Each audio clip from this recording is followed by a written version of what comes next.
Selamat sejahtera Miss Fatin.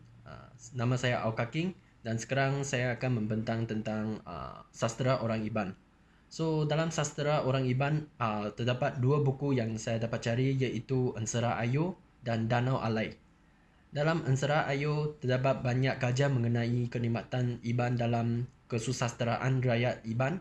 Dan buku ini memfokuskan pada genre unik yang jarang menarik perhatian iaitu Gucin atau epik rakyat.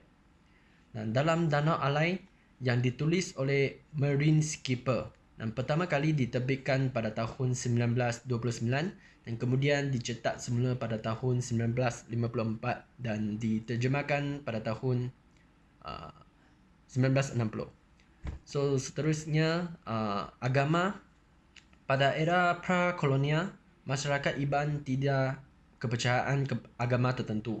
So orang Iban mempercayai kepada animisme dan mereka dipengaruhi oleh faktor-faktor yang dibawa oleh ideologi Buddha India.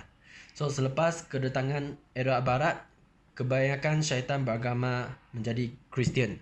So dalam kepercayaan orang Iban, mereka mengikut adat istiadat yang diturunkan dari generasi ke generasi dan ditulis di papan turai oleh Tuai Raban Bangsa di bawah nasihat beliau dan Lemambang. So semua simbol akan ditafsirkan sebagai beliau atau manang untuk menyesuaikan diri dengan tabiat dan mengelakkan bencana. So mimpi adalah sesuatu sumber yang diterjemahkan oleh beliau dan manang menjadi apa yang berlaku pada masa hadapan. So dalam seni bina masyarakat Iban, mereka duduk dalam rumah panjang. So rumah panjang merupakan tradisi orang Iban yang termasuk puluhan rumah. So rumah ini membuktikan kriteria dan keunikan tersendiri dari segi keselamatan dan budaya. So gaya seni bina rumah pun berkaitan dengan adat istiadat tempatan dari pelbagai suku dan tidak dipengaruhi oleh orang lain. So sebenarnya rumah panjang telah menggunakan tiang kayu keras yang tidak senang rosak seperti kayu yang diberi dari Kepulauan Borneo. Nah, atapnya diperbuat daripada daun sage dan daun tebal. So selain itu dindingnya merangkumi komponen kayu seperti buluh yang direnggangkan atau dipotong menjadi kepingan nipis. So dalam masakan orang Iban, mereka mempunyai 5 jenis masakan yang saya dapat jumpa lah. So pertama adalah umai. Umai adalah makanan masih merupakan makanan yang popular di Sarawak. So makanan tersebut adalah makanan kebudayaan kepada kaum Iban. So makanan tersebut merangkumi pedas dan dalam majoriti. So seterusnya ayam panso. Ayam panso atau dipanggil oleh dia merangkumi ayam bulu atau ayam yang biasa disebut dan adalah makanan eksotik dan sangat popular di Sarawak. Sama jugalah. Ini adalah salah satu makanan tradisional orang Iban setiap kali Christmas atau Gaiwai. So seterusnya cakar ayam. Makanan ini adalah tampak gelap, renyah dan tidak kemas. Ya, tidak harianlah kuki tradisional Malaysia yang terkenal ini dikenali sebagai kuih cakar ayam. Yang secara harfiah diterjemahkan sebagai biskuit cakar ayam. So sama ada merujuk kepada tanda cala yang dihasilkan ayam semasa mereka mencari makanan atau tulisan tangan yang tidak dapat difahami. Tidak ada yang tahu pasti tetapi tanyakan kepada mana-mana orang tempatan dan mereka pasti akan mengetahui makanan ringan manis ini. Dan seterusnya midin belacan. Midin adalah salah satu jenis pakis hutan yang boleh dijumpa di negara Asia Tenggara. So di Sarawak makanan ini banyak dijumpai dan ia menjadi hidangan sayur yang sangat dikenali terutama di restoran. So seterusnya pekasam ensabi. Pekasam ensabi adalah makanan tradisional kegemaran orang Iban. Dan ia adalah sejenis sayur sawi jeruk yang begitu popular di rumah panjang. Rasanya yang masam dan sedikit masin amat sedap dinikmati dengan hidangan nasi panas dan sehingga kini hidangan yang diwarisi sejak zaman nenek moyang terus digemari. So, dalam alat muzik ada 5 jenis iaitu tawak, bebendai, sapeh, kedebong dan engkerumong. So, tawak adalah diperbuat daripada gangsa bulat, dindingnya tebal dan secara beransur-ansur membusuk di tengah permukaan. Dan tawak boleh dimainkan dengan gaya yang berbeza mengikut tujuan dan sejenis setiap ritual.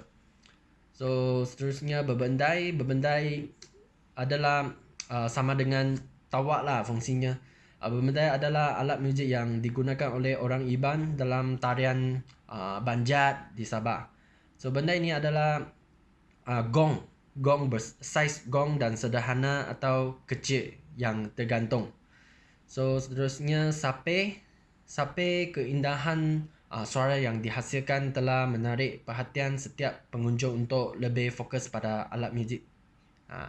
So, sapeh masih dibuat di Borneo dan saat ini ada inovasi moden seperti sapeh elektrik yang biasa, macam elektriknya gitar lah. So, di sana juga sapeh telah dimainkan di negara antarabangsa untuk anugerah. Dan seterusnya ketebong. Ketebong adalah drum hanya boleh diketuk dari satu sudut. So, dan ia diperbuat oleh bahan semula jadi dan saiznya berbulat dan tinggi. So, seterusnya engkerumong. Engkerumong adalah sekumpulan kecil gong yang disusun di rak mendata. So, umumnya polos dan tidak berwarna. Gong dimainkan secara berirama untuk menyediakan muzik latar untuk tarian tradisional di rumah panjang. So, seterusnya pakaian tradisional Iban. So, pakaian tradisional Iban saya membicara kepada dua bahagian lah. Pertama adalah pakaian tradisional lelaki Iban. Yang kedua pakaian tradisional wanita. So, dalam pakaian tradisional lelaki, dia boleh disebut oleh kelambi pakaiannya, kelambi ataupun sirat.